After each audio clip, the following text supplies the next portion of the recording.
Physics की दुनिया में आप सभी का स्वागत है और आप देख रहे हैं हमारा यूट्यूब चैनल हर्षित फिजिक्स। आज का हमारा चैप्टर है फिजिकल वर्ल्ड, भौतिक संसार या बोले तो फिजिक्स की दुनिया। तो मैं फिजिक्स इतनी बड़ी है कि उसको एक दुनिया ही समझ लो, है ना। तो ये समझ लो फिजिक्स की एक अलग दुनिया है, तो उसी दुनिया में हम लोग आज चलते हैं। ठीक है, तो फिजिक्स क्या होती है हम बात करेंगे। तो ये जो चैप्टर है, ये चैप्टर वास्तव में एग्जाम के पॉइंट ऑफ व्यू से, एग्जाम के नंबर के पॉइंट ऑफ व्यू से इतना इंपॉर्टेंट तो नहीं है, लेकिन ये चैप्टर पढ़ना बड़ा जरूरी है। ठीक है, इस चैप्टर से हमें पता चलेगा कि वास्तव में फिजिक्स होती क्या है और हमें फिजिक्स क्यों पढ़नी चाहिए और कैसे पढ़नी चाहिए। ठीक है, फिजिक्स से रिलेटेड जो भी बेसिक बातें हैं जो आगे हमेशा काम आने वाली हैं, वो बातें इस चैप्टर में बताई जाती है। ठीक है, तो इस चैप्टर में ये सब हम बातें करेंगे। तो सबसे पहले हम इसमें बात करें फिजिक्स क्या होती है, उसके पहले हम बात करेंगे साइंस की, क्योंकि साइंस का ही एक पार्ट है फिजिक्स। फिजिक्स की चाहे साइंस का एक पार्ट है, इसलिए हम आज बात करेंगे कि साइंस क्या होती है सबसे पहले। तो ये साइंस क्या होती है, अगर इसकी बात करें तो ये साइंस वर्ड कहाँ से आ गया। ठीक है, तो जो साइंस वर्ड है ये लैटिन लैंग्वेज का एक वर्ड होता है साइंटिया। इस साइंटिया से ये वर्ड निकल के आया साइंस। ये साइंटिया इंग्लिश लैंग्वेज का वर्ड नहीं है, ये लैटिन लैंग्वेज का एक वर्ड है साइंटिया। ठीक है, और इस साइंटिया से ही ये वर्ड साइंस निकल के आया। अब इस साइंटिया का इंग्लिश में जो मीनिंग होता है वो होता है नॉलेज। नॉलेज भाई, हर एक लैंग्वेज का एक वर्ड होता है और उसका दूसरी लैंग्वेज में कोई मतलब होता है ना। जैसे बुक, अब बुक एक इंग्लिश लैंग्वेज का वर्ड है, इसका हिंदी में मीनिंग किताब होता है। ऐसा ही साइंटिया, एक ग्रीक साइंटिया जो है वो एक लैटिन लैंग्वेज का वर्ड है, उसका जो इंग्लिश में मीनिंग होता है वो होता है नॉलेज। ये इंग्लिश में होता है ना। ऐसे ही और भी वर्ड है, जैसे एक संस्कृत में एक वर्ड होता है, संस्कृत जो लैंग्वेज है उसमें एक वर्ड होता है शास्त्र। ठीक है, इस शास्त्र वर्ड का जो मतलब है वो भी यही होता है नॉलेज, है ना। और ऐसे ही अरबी में एक वर्ड होता है इल्म। ठीक है, अरबी या उर्दू में एक वर्ड होता है इल्म, इसका मतलब भी वही होता है नॉलेज। ठीक है, तो कुल मिला के साइंस वर्ड का जो मतलब है वो बेसिक नॉलेज होता है। ठीक है, तो साइंस कोई पूछे क्या है, तो बेसिकली साइंस क्या है, नॉलेज है। किसकी नॉलेज, कैसी नॉलेज। तो साइंस किसकी नॉलेज है, हर चीज की नॉलेज साइंस है ना, किसी भी चीज की नॉलेज साइंस है। बस वो नॉलेज होनी चाहिए कैसी, ऑर्गेनाइज्ड होनी चाहिए, ऑर्गेनाइज्ड होनी चाहिए और सिस्टमेटिक होनी चाहिए। ठीक है, ऑर्गेनाइज्ड और सिस्टमेटिक नॉलेज किसी भी सब्जेक्ट की हो उसको हम साइंस बोलते हैं। ठीक है, अब ये ऑर्गेनाइज्ड और सिस्टमेटिक नॉलेज क्या होती है। तो ऑर्गेनाइज्ड का मतलब होता है एक तरह से इकट्ठा, एक से, है ना। जैसे मान लेते हैं फॉर इसको समझने के लिए, जैसे कोई बच्चा होता है छोटा सा, तो अब वो बच्चा क्या डायरेक्ट कोई इक्वेशन बनाना सीख लेता है क्या, नहीं ना। तो वो सीखता क्या है, पहले वो काउंटिंग सीखता है ना, नंबर सीखता है। इसके बाद वो पहाड़े सीखता है एक तरह से। इसके बाद वो ऑपरेशन सीखता है, प्लस माइनस सब्ट्रैक्शन, है ना, ये सब सीखता है, एडिशन सब्ट्रैक्शन मल्टीप्लाई सब सीखता है। इसके बाद वो धीरे धीरे इक्वेशन बनाना सीख जाता है। तो उसकी जो नॉलेज है वो और ऑर्गेनाइज्ड है, मतलब पहले उसने वो सीखा, उसको कलेक्ट किया और उसको उसी के बिहाफ पर, उसी के आगे उसने और भी चीजें सीखी, है ना। तो वो इस तरह की जो नॉलेज है वो कहलाती है ऑर्गेनाइज्ड नॉलेज। तो साइंस भी एक ऐसी नॉलेज होती है, एक ऑर्गेनाइज्ड नॉलेज होती है और सिस्टमेटिक होना चाहिए। सिस्टमेटिक का मतलब ये नहीं कि आगे की चीजें पहले सीख लो, पहली चीजें बाद में सीख लो, ऐसा नहीं। एक रेगुलर वे में एक सिस्टमेटिक नॉलेज होनी चाहिए। ठीक है, तो साइंस क्या है, साइंस किसी भी सब्जेक्ट की एक ऑर्गेनाइज्ड और सिस्टमेटिक नॉलेज होती है, बस इतनी सी बात है। तो साइंस कोई पूछे क्या है, तो साइंस का मतलब है the systematic and organised knowledge of a subject is called science. ठीक है, तो अब साइंस के अंदर हम जो भी पढ़ते हैं उन सब बातों का हमारे पास कोई ना कोई लॉजिक होता है कि ऐसा कैसे होता है ना। बिना लॉजिक के कोई भी बात साइंस के अंदर नहीं होती है, चाहे वो बात सही हो या गलत, इससे कोई मतलब नहीं है। ठीक है, ऐसा नहीं कि जो बात सही है वो हमेशा साइंस के अंदर ही होगी, ऐसा कोई जरूरी नहीं है। वो बात सही हो या गलत से कोई मतलब नहीं है, अगर उसका हमारे पास कोई ना कोई लॉजिक है तभी वो बात साइंस के अंदर होगी, नहीं तो वो बात साइंस के बाहर होती है।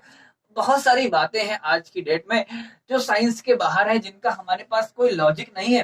वो बातें, हो सकता है वो बातें सही भी हो। ठीक है, तो बहुत सी बातें हैं, जैसे मान लेते हैं हम लोग ने डेली लाइफ में देखते ही हैं कि कोई कहता है कि कहीं बिल्ली रास्ता काट जाए, कभी सुना हो बिल्ली रास्ता काट जाए तो आगे देख लो, है ना, कुछ खराब होने वाला है। और भी बहुत सारी चीजें हैं, जैसे कोई कहता है कि घर से जा रहे हो कहीं कांच टूट जाए तो कुछ अशुभ होने वाला है। ये सब चीजें बहुत सुनी जाती है हम लोग की डेली लाइफ में, ठीक है। तो ये बातें सही है या गलत है इसके बारे में साइंस कोई कमेंट नहीं करती, ठीक है। हाँ, लेकिन इन सब का हमारे पास कोई सॉलिड रीजन नहीं है, इसलिए ये बात साइंस के तो बाहर है, ठीक है।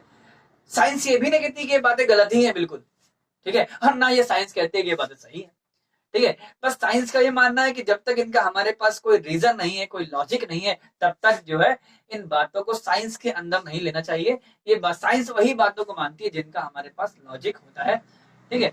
और भी बहुत सारी बातें हैं जिनका हमारे पास लॉजिक नहीं है, वो बातें साइंस के बाहर है।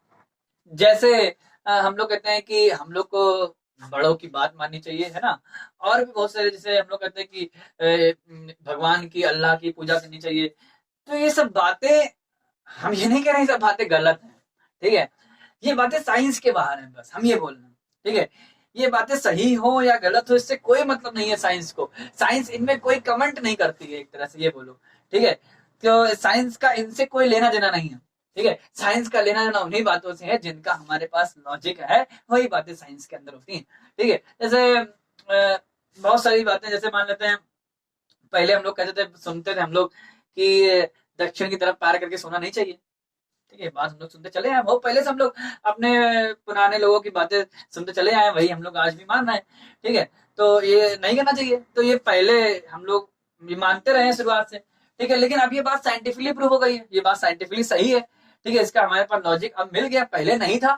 तो ये पहले ये बात साइंस के बाहर थी, लेकिन अब इसका रीजन मिल गया, तो ये बात भी साइंस के अंदर आ गई है ना। इसका भी अपना एक रीजन है कि जो अर्थ की मैग्नेटिक लाइंस है वो साउथ से नॉर्थ की डायरेक्शन की तरफ चलती है, तो अपने बॉडी से होकर गुजरती है, उसका अपना एक लॉजिक है, ठीक है। तो वो उसका रीजन अब मिल गया, तो वो बात अब साइंस के अंदर आ गई, उसका एक लॉजिकल रीजनिंग हो गई, उसका रीजन है। नहीं तो उसके पहले वो बात भी साइंस के बाहर थी। ये सब बातें जैसे हम लोग सुनते हैं रामायण में कि भगवान हुआ करते हैं राम राम, वो एक दूसरे से सीधे आंख बंद करके बात कर लेते हैं, बहुत लोग ऐसे, है ना। रावण था, उसके पास पुष्पक विमान था, वो हवा की स्पीड से चलता था, ठीक है। तो ये सब बातें जो हैं, ये बातें सही हो या गलत हो, खैर इससे साइंस को कोई मतलब नहीं है।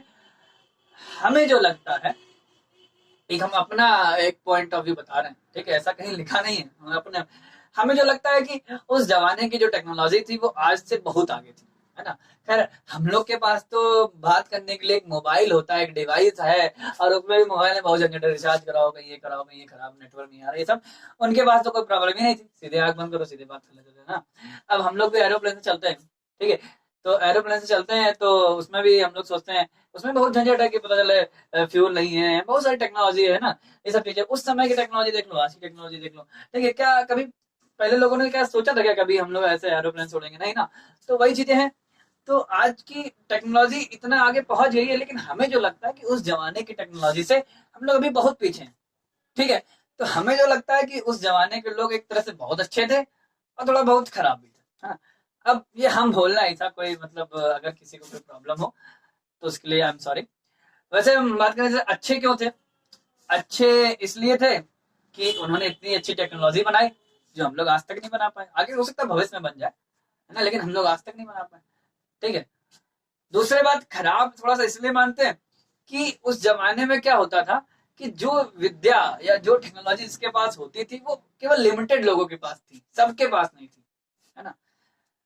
कोई एक चीज, नई चीज आई या वो चीजें कुछ ही लोगों को पता थी, और जब वो लोग मर गए तो उनके साथ वो विद्या या वो टेक्नोलॉजी भी खत्म हो गई, ठीक है। इसलिए अगर वो लोग अपनी बातें एक दूसरे को शेयर करते तो हो सकता है उनकी कुछ बातें हम लोग को आज पता होती और हम लोग उससे और आगे चले जाते और टेक्नोलॉजी के फील्ड में आगे चले जाते, ठीक है। खैर लेकिन ये चीज नहीं थी, ठीक है। अब ये चीज आज के जमाने में लोगों में सही है कि कोई अगर नई चीज आती है तो पूरे वर्ल्ड में फैल जाती है, इंटरनेट हो गया, सब चीजें हो गया, सब कुछ फैल जाती है ना, तो ये चीज अच्छी है। खैर, तो ये इस तरह से वास्तव में बहुत लोग ये सोचते हैं कि भगवान या अल्लाह, ईश्वर है, अल्लाह है या साइंस है ना, इनमें कौन सही है। वास्तव में क्वेश्चन करना ही गलत है, क्योंकि साइंस कभी ये पूछती नहीं है कि गॉड या अल्लाह या ईश्वर होता है कि नहीं होता, ठीक है। साइंस वास्तव में कुदरत को, नेचर को जानने का, नेचर के रहस्य को जानने का एक रास्ता है, ठीक है। उस रास्ते पर हम लोग चले जा रहे हैं, पता नहीं कहाँ पहुंचेंगे, चले जा, ठीक है। तो अलग अलग रिलीजन जो होता है, अलग अलग रिलीजन जो है अपने अपने जो ईश्वर या गॉड या अल्लाह को एक्सप्लेन अलग अलग तरीके से करते हैं। जैसे हिंदू में लोग क्या बोलते हैं, वो वेद है 7,000 साल पुराने, वहां पर बताया गया है ना किस तरह से ये दुनिया बनी, ठीक है। और अपना क्रिश्चियन लोग जो है वो अलग, उनकी अलग बाइबल है, उसमें बताया गया 2700 साल पहले लगभग कि किस तरह से दुनिया बनी। ऐसे ही मुस्लिम में कुरान है, उसमें बताया गया 1400 साल पहले किस तरह से ये दुनिया बनी। तो ये अलग अलग जो रिलीजन है वो अलग अलग तरीके से बताते हैं कि दुनिया इस तरह से बनी। लेकिन साइंस जो है वो प्रूफ मांगती है ना। साइंस हर चीज को वेरीफाई करती है। जब तक कोई बात प्रूफ नहीं होती तब तक वो बात साइंस में नहीं होती, ठीक है। अब साइंस के सामने भी बहुत सारे क्वेश्चन है। बस ये समझ लो कि जहां पर साइंस खत्म हो जाती है वहां पर लोग भगवान को हम लोग को मानना ही पड़ता है, ठीक है।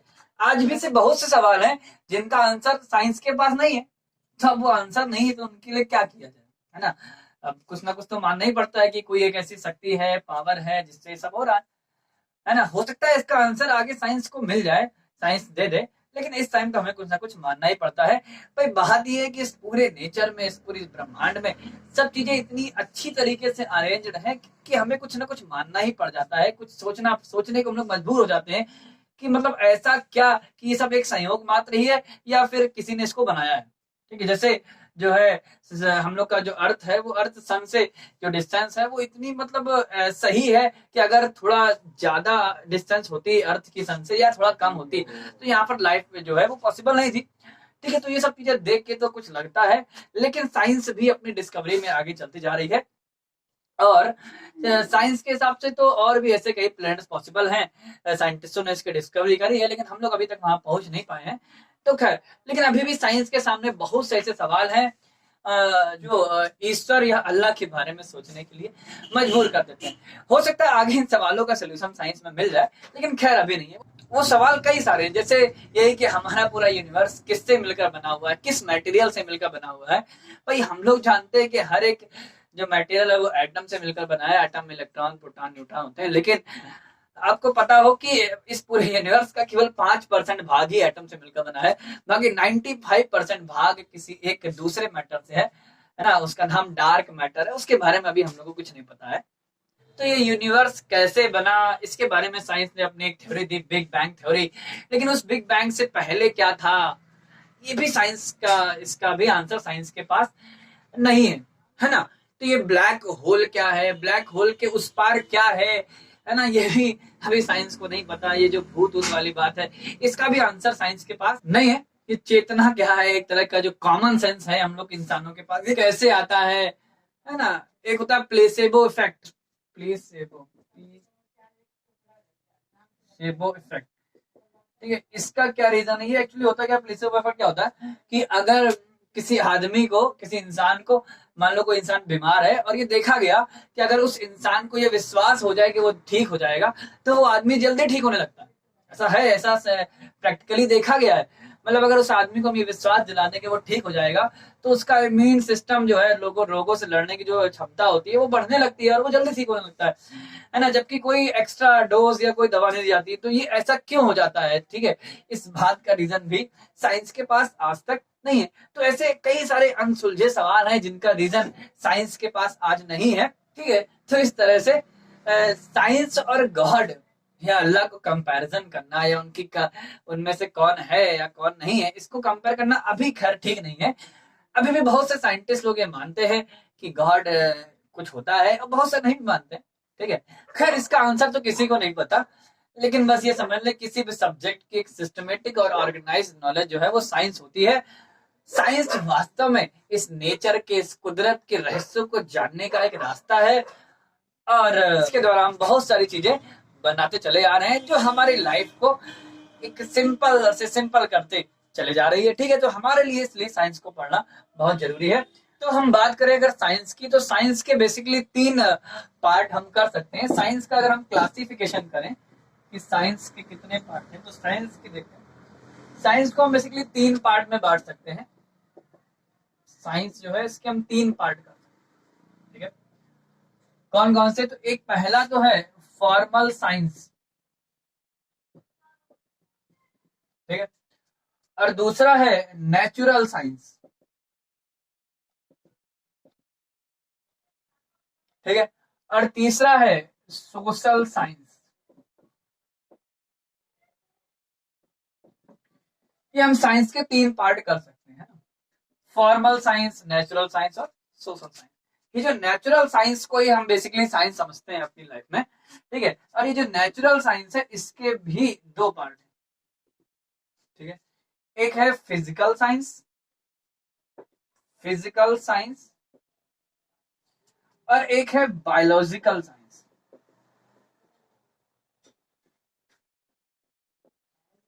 या इसी को लाइफ साइंस भी बोल देते हैं, लाइफ साइंस। ये जो फिजिकल साइंस है इसके हम 2 पार्ट कर सकते हैं, फिजिक्स और केमिस्ट्री। हालांकि और भी बहुत सारे पार्ट होते हैं फिजिकल साइंस के अंदर, ठीक है। और बायोलॉजिकल साइंस के भी हम 2 पार्ट बेसिकली मेन कर सकते हैं, एक बॉटनी और एक जूलॉजी। तो ये हमारा साइंस कितने तरह की होती है। अब ये फॉर्मल साइंस क्या होती है? तो ये फॉर्मल साइंस एक्चुअली वो साइंस है जो हमारे रियल लाइफ के ऑब्जर्वेशन से कनेक्टेड नहीं, ठीक है, जो रियल लाइफ में हम ऑब्जर्वेशन चीजों को देखते हैं उनसे कनेक्टेड नहीं है। हम इसमें कुछ लॉजिक्स का यूज करते हैं और उन लॉजिक्स के द्वारा हम अपने कोई काम की एक बड़ी अच्छी चीज बनाते हैं ना।